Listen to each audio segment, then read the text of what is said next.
देश के भविष्य प्रिय विद्यार्थियों, आप सबको सादर नमस्कार। कैसे हैं आप सब? आशा करता हूं कि आप सब अच्छे होंगे। अपने माता पिता के सपनों को साकार करने के लिए आप लोग हर मिनट का सदुपयोग कर रहे होंगे।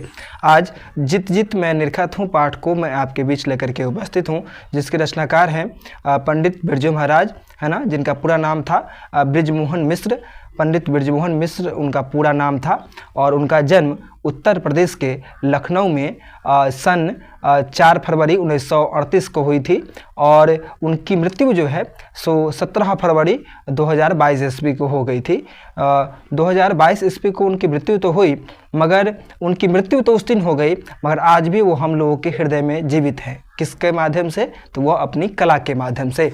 अपनी कला के प्रति समर्पित वो एक ऐसे शख्स थे जिन्होंने अपनी कला को दबने नहीं दिया। उनके पिता की मृत्यु महज वो जब बिरजू महाराज 9.5 साल के थे तो पिता के सिर से उनका साया उठ जाता है, मगर पिता का साया सिर से उठ जाने के पश्चात भी एक बेटा जो होता है वो अपने आप को संभालने की, अपने परिवार को संभालने की भरसक कोशिश करता है और इतिहास में अपने नाम को स्वर्णिम अक्षरों में दर्ज कर देता है। ठीक ऐसा ही किया पंडित बिरजू महाराज ने।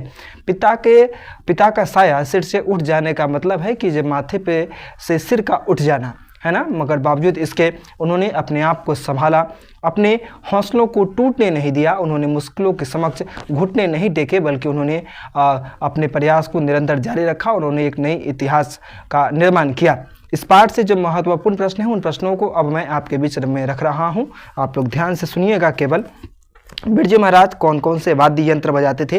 तो लिखेंगे जो पंडित बिरजू महाराज हारमोनियम, है ना, सितार, गिटार और बांसुरी इत्यादि वाद्य यंत्र बजाया करते थे। न केवल वो नृत्य अर्थात न केवल नाचने में वो निपुण थे, बल्कि वो ये वाद्य यंत्र भी बजाते थे। कौन कौन सा वाद्य यंत्र? तो सितार, गिटार, हारमोनियम, बांसुरी इत्यादि वाद्य यंत्र वह बजाया करते थे। उसके पश्चात अगला क्वेश्चन है, जो लखनऊ और रामपुर से बिरजू महाराज का क्या संबंध है? तो लिखेंगे लखनऊ और रामपुर से बिरजू महाराज का घनिष्ठ संबंध था। लखनऊ में एक और जहां पर उनका जन्म हुआ, वहीं पर रामपुर में उन्होंने अपने जीवन का अधिक से अधिक समय गुजारा। उन्होंने वहां पर अपनी कला को एक अपनी अलग एक पहचान दी। इसलिए हम कह सकते हैं कि लखनऊ और रामपुर से उनका घनिष्ठ संबंध था, क्योंकि रामपुर में उन्होंने अपनी कला का प्रदर्शन दिखाया, जिस कारण से वह लोगों के बीच में जाने गए, है ना। इस पाठ से अगला महत्वपूर्ण प्रश्न है, जो बिरजू महाराज की कला के बारे में आप क्या जानते हैं, समझा कर लिखें। तो लिखेंगे बिरजू महाराज अपनी कला के प्रति एक समर्पित एक ऐसे शख्स थे जिन्होंने अपनी कला के माध्यम से लोगों के हृदय में अपनी एक अलग पहचान बनाई।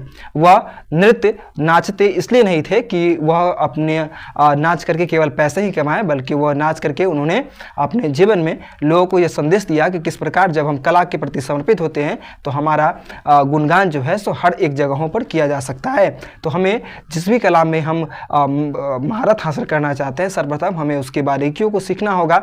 हमें उसमें निपुण बनने के लिए हमें निरंतर अभ्यास करना होगा और निरंतर अभ्यास यदि हम करते रहेंगे तो हम अपने कार्य क्षेत्र में सदैव आगे हो सकते हैं। तो यह बिरजू महाराज की कला की विशेषता थी कि उन्होंने अपनी कला के लिए इतनी गहन तपस्या की कि वो अपनी कला में निपुण हो गए।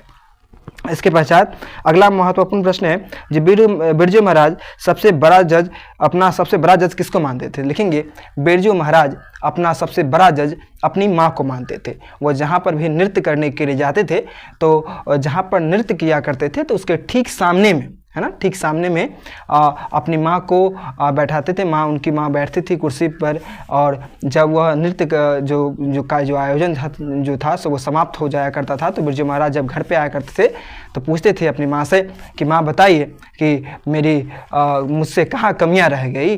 तो माँ उनको बताया करती थी, क्योंकि माँ जो है, जो बिरजू महाराज के पिता जो जीवित थे तो बिरजू महाराज की माँ जानती थी कि जो नृत्य की कौन कौन से बारीकियाँ थी। तो फिर बिरजू महाराज की माँ जो है सो बिरजू महाराज को सुझाव देती थी कि बेटे तुमने यहाँ पर गलतियाँ की है। तो फिर बिरजू महाराज अपनी उन गलतियों को, उन खामियों को सुधार करते हैं और फिर से अगले दफ़ा जब वह नृत्य किया करते थे तो बेहतर करने का प्रयास किया करते थे। तो इस प्रकार हम कह सकते हैं कि बिरजू महाराज अपना सबसे बड़ा जज अपनी माँ को मानते थे।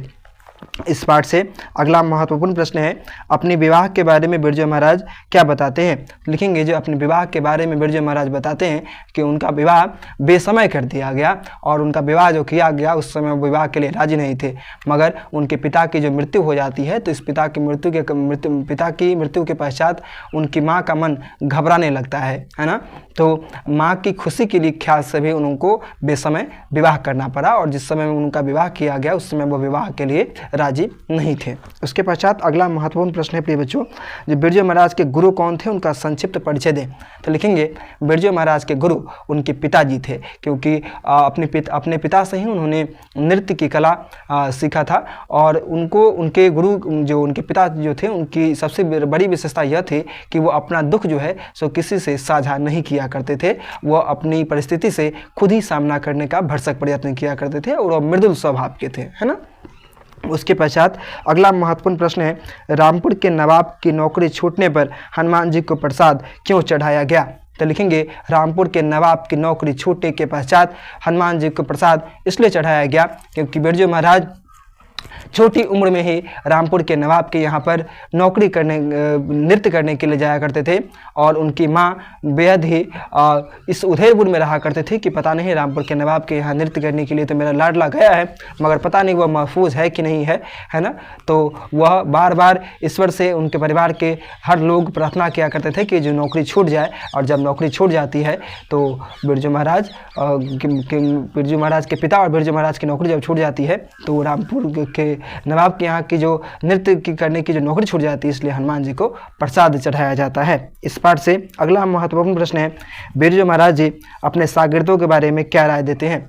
तो लिखेंगे बिरजू महाराज की अपने शागिर्दों के विषय में राय है कि वह कहते हैं कि किसी को भी अपनी कला में पारंगत हासिल करने के लिए उसको कला की बारीकियों को सीखना होगा, अर्थात अपनी कला की में बेहतर मुकाम हासिल करने के लिए अपनी कला के प्रति पूर्णतः समर्पित होना होगा, तब जा कर के हम अपनी कला में महारत हासिल कर सकते हैं।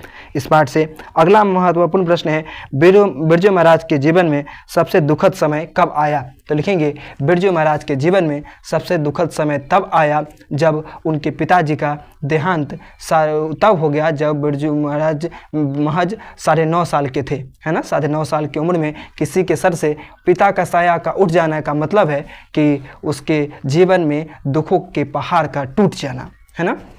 तो जब 9.5 साल की उम्र की अवस्था में उनके पिताजी की मृत्यु हो जाती है, पिताजी का देहांत हो जाता है, तो पिताजी के देहांत हो जाने के पश्चात उनके जीवन में दुख का पहाड़ टूट जाता है। उनके पास इतने पैसे नहीं होते हैं कि अपने पिता का क्रियाकर्म कर सके, तो अपने पिता के 10वीं और 13वीं का कर्म करने के लिए वो क्या करते हैं, तो 10वीं और 13वीं के कर्म करने से पूर्व वो 2 प्रोग्राम करते हैं और 2 नृत्य का प्रोग्राम करने से 500 रुपये जो उनको प्राप्त होते हैं उसी 500 रुपये से अपने पिता का 10वीं और 13वीं करते हैं।